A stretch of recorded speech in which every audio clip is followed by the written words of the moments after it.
एखादा प्रश्न उपस्थित केला तर अधिकाऱ्यांची सुद्धा तारांबळ उडते.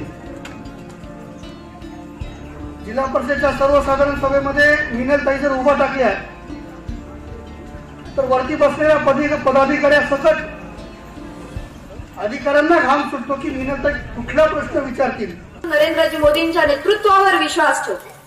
या देशातील नागरिकांनी भारतीय जनता पक्षाच्या पाठीशी आपली ताकद उभा केली आणि या देशामध्ये संपूर्ण बहुमताने केंद्रामध्ये भारतीय जनता पक्षाचं शासन आहे. आज जर गेल्या 5 वर्षांच्या काळातल्या आपण विविध कामांचा अभ्यास केला, प्रधानमंत्री घरकुल योजना, प्रधानमंत्री उज्ज्वला योजना, स्वच्छ भारत अभियान, सौभाग्य योजना अशा जनकल्याणकारी योजनांच्या माध्यमातून आमच्या ग्रामीण भागातल्या सर्वसामान्य कुटुंबाचं जीवनमान उंचावण्याचं या सरकारने प्रयत्न केले. प्रत्येक बेघर माणसाच्या डोक्यावर एक पक्क छत उभारा, आमच्या प्रत्येक महिला भगिनीपर्यंत गॅसची शेगडी पोहोचवत, आमच्या प्रत्येक चिमुकल्याला त्यांच्या आरोग्याची काळजी घेण्यासाठी शौचालयाचं बांधकाम व्हावं. आजही आमचं एखादं घर जर अंधारात जगत असेल त्या घरापर्यंत विजेची जोडणी आपण द्यावी. या मूलभूत सुविधांसाठी अनेक जनकल्याणकारी योजना राबवल्या. आपल्या कृषी प्रधान व्यवस्थेमध्ये या देशामध्ये शेतीची प्रगती जोपर्यंत होणार नाही, शेतकऱ्यांचा विकास जोपर्यंत होणार नाही, तोपर्यंत या देशाचा विकास खुंटलेला राहील. या माध्यमातून शेतीसाठी आणि कृषी व्यवस्थेसाठी अनेक निर्णय घेण्यात आले. या महाराष्ट्रामध्ये राबवली गेलेली जलयुक्त शिवार योजना, संबंध देशामध्ये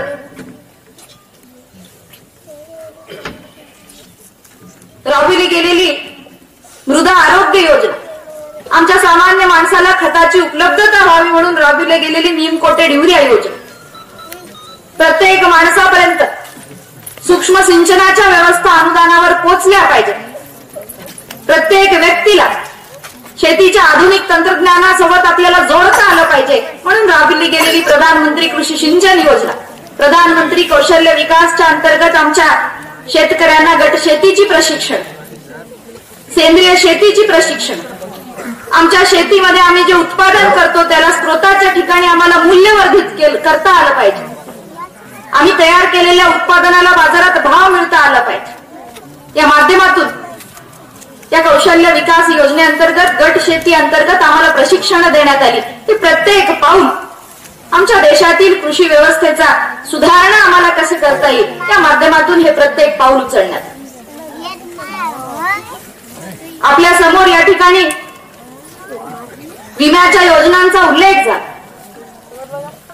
सर्वसामान्य शेतकऱ्याला आसमानी संकटाच्या काळामध्ये आधार देणार प्रधानमंत्री पीक विमा योजना, आमच्या प्रत्येक मातेला, आमच्या प्रत्येक नागरिकाला आर्थिक सुरक्षेच्या कवचामध्ये आणणारी प्रधानमंत्री सुरक्षा विमा योजना, प्रधानमंत्री जीवन ज्योती विमा योजना, आमच्या प्रत्येक गोरगरीब कुटुंबाला आरोग्याच्या अडचणींच्या वेळी उपचाराला आमच्याकडे पैसा उपलब्ध नसतो आणि आरोग्याच्या समस्यांमधून आमच्यावर आर्थिक संकट कोसळतं, अशा प्रत्येक गोरगरीब कुटुंबाला वर्षाकाठी 5 लाख रुपये सरकारी खर्च करून आम्हाला उपचार करून देणारी आयुष्मान भारत योजना, असंख्य योजनांचा आपल्या समोर उल्लेख करता येईल. प्रत्येक माणसाच्या जीवनातील विविध अंगांना स्पर्श करणारी, जीवनातील अनंत अडचणींना आपल्याला आधार देणारी अशी ही प्रत्येक जनकल्याणकारी योजना या देशामध्ये गेल्या 5 वर्षात राबवली गेली.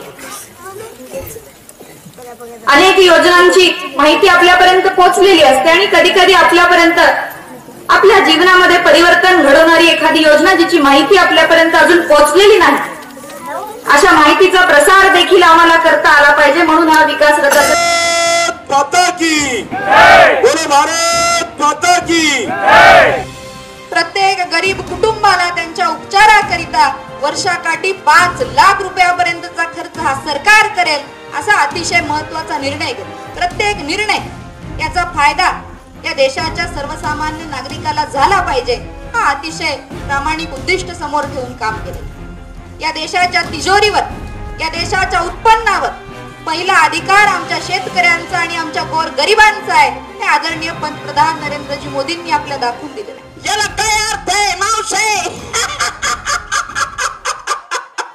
अगं बाबा, बरं चालू आहे रे तुमचं मित्रांनो. काय चालू आहे? अरे काय बाबा, काय कार्य, काय समाज कार्य. मी तुम्हाला काय म्हणतो, बुंदीचा लाडू मुठ्ठीने फोडू, बुंदीचा लाडू मुठ्ठीने फोडू आणि भाजप सरकारला मत दिन रविवार सोडू. पंतप्रधान आवास योजना, ह्या योजनेअंतर्गत भरपूर साऱ्या लोकांना घरं मिळाली. आणि ही दुसरी योजना म्हणजे उज्ज्वला गॅस योजना, ह्या योजनेअंतर्गत महिलांना घरोघरी गॅस मिळाले. प्रत्येक बेघर माणसाच्या डोक्यावर एक पक्क छत उभा राहा. आमच्या सामान्य माणसाने आम्हाला शून्य ठेवीवर बँकेशी जोडलं जाईल हाही कधी विचार केला नव्हता. आणि शासनाचा पैसा हा थेट आमच्या बँकेच्या खात्यात पाठवला जाईल हाही कधी विचार केला नव्हता. आणि शहरातल्या लोकांसारखं एटीएम कार्ड आम्हाला बँकेमध्ये स्वाईप करून आमचे पैसे आम्हाला काढता येईल हाही आमच्या सामान्य माणसांनी कधी विचार केला नव्हता. प्रत्येक जनसामान्याच्या जीवनामध्ये परिवर्तन आणण्याचा प्रयत्न हा नरेंद्र मोदी सरकारच्या काळामध्ये झालाय. याचा देशाचा पंतप्रधान झाल्याबरोबर नरेंद्र मोदीने निर्णय घेतला की देशामधल्या जेवढा गरीब आमचे कुटुंब आहेत, देशाच्या तिजोरीतून पैसा आम्ही खर्च करू आणि 6,000 रुपयांची गॅसची शेगडी 4 कोटीच्या गरीब महिलांना मोफतमध्ये देण्याचं काम पंतप्रधान नरेंद्र मोदीने केलं. जोरदार टाळ्या वाजून आपण त्याचं स्वागत केलं. ज्या घटनेचा या ठिकाणी माझ्या पूर्वीच्या वक्त्यांनी आज उल्लेख, माहितीच्या युगात आपण जगतो. प्रत्येकापर्यंत दिवसाच्या घडामोडी पोहोचतात, रोजची माहिती आपल्या प्रत्येकाकडे उपलब्ध आहे. वेगळेपणाने या ठिकाणी मी काही सांगण्यापूर्वी आपल्याला प्रत्येक घडलेली घटना आज माहिती. गेल्या 20 दिवसांच्या काळात या देशामध्ये ज्या घटना घडल्या, या देशाच्या लोकशाही व्यवस्थेवर दडपण आणण्यासाठी गेल्या 20 वर्षांचा इतिहास जर आपण पाहिला, या देशातील प्रत्येक मोठ्या निवडणुकीच्या तोंडावर शेजारच्या पाकिस्तानकडून भारताच्या लोकशाही व्यवस्थेवर हल्ला करण्याचा प्रयत्न होतो. प्रत्येक निवडणुकीच्या तोंडावर 130 कोटी नागरिकांचा हा देश, एवढ्या मोठ्या देशात अतिशय सुरळीतपणे चालणारी आमची लोकशाही व्यवस्था, या व्यवस्थेला कुठेतरी धोका निर्माण करावा असा प्रयत्न शेजारच्या पाकिस्तान देशाकडून या मागच्या 20-30 वर्षांचा जर आपण अभ्यास केला तर प्रत्येक वेळेला हा प्रयत्न झालेला. आणि असाच एक प्रयत्न 14 फेब्रुवारीला जम्मू काश्मीर मध्ये झाला, तुम्ही आम्ही प्रत्येकाने पाहिला. पण ज्या पद्धतीने आदरणीय पंतप्रधान नरेंद्रजी मोदींच्या नेतृत्वाखाली केंद्र सरकारने संपूर्ण पाठिंबा आपल्या देशाच्या सैन्य दलांना दिला, देशाच्या सैन्य दलांना संपूर्ण स्वातंत्र्य देण्यात आलं आणि सैन्य दलांना हे सरकारने सांगितले की पाकिस्तानला प्रत्युत्तर तुम्हाला कोणत्या पद्धतीने द्यायचंय, कोणत्या वेळेला द्यायचं आणि कुठे द्यायचंय हे तुम्ही ठरवणार. सरकार पूर्ण ताकदीनिशी तुमच्या पाठीशी उभं राहण्याचं काम करतं. आणि त्याचं फलित म्हणून आपण पाहिलं, पाकिस्तानच्या बालाकोट येथे आपल्या हवाई दलाने त्यांना तोडीस-तोड प्रत्युत्तर दिलं. आणि त्यानंतरच्या घडामोडी, या जगातला बलाढ्याच्या बलाढ्य देश अमेरिका असेल, रशिया असेल, इस्रायल असेल, इराण असेल, इंग्लंड असेल, फ्रान्स असेल आणि काही मुस्लिम बहुल राष्ट्र, युनायटेड अरब एमिरेट्स सारखे राष्ट्र, सौदी अरेबिया सारखे राष्ट्र यांनी देखील भारताच्या बाजूने आपली भूमिका ठामपणे मांडण्याचं काम केलं. पाकिस्तानचा नुसता विरोध नाही,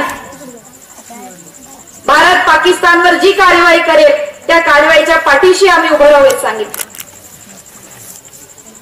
हे एका रात्रीतून घडलेल्या घटना नाहीत. आमच्या सामान्य नागरिकांनी हा विचार केला पाहिजे. गेल्या 5 वर्षांच्या काळात आदरणीय मोदी सरकारच्या माध्यमातून या जगातील बलाढ्य देशांबरोबर मैत्रीपूर्ण संबंध निर्माण करण्याचे प्रयत्न झाले. अनेक देशांबरोबर भारताचा व्यापार वाढवण्याचे प्रयत्न झाले. आमच्या देशामध्ये या बलाढ्य राष्ट्रांनी गुंतवणूक केली पाहिजे. आमच्या ग्रामीण भागांमध्ये आम्हाला उद्योगांना चालना देता आली पाहिजे. आमच्या तरुणांच्या हाती आम्हाला रोजगार उपलब्ध करून द्यायचा असेल तर आमच्या देशामध्ये गुंतवणूक वाढली पाहिजे, देशांमध्ये मोठमोठे व्यवसाय उभारले गेले पाहिजेत, तर आमच्या तरुणांच्या हाताला रोजगार येईल.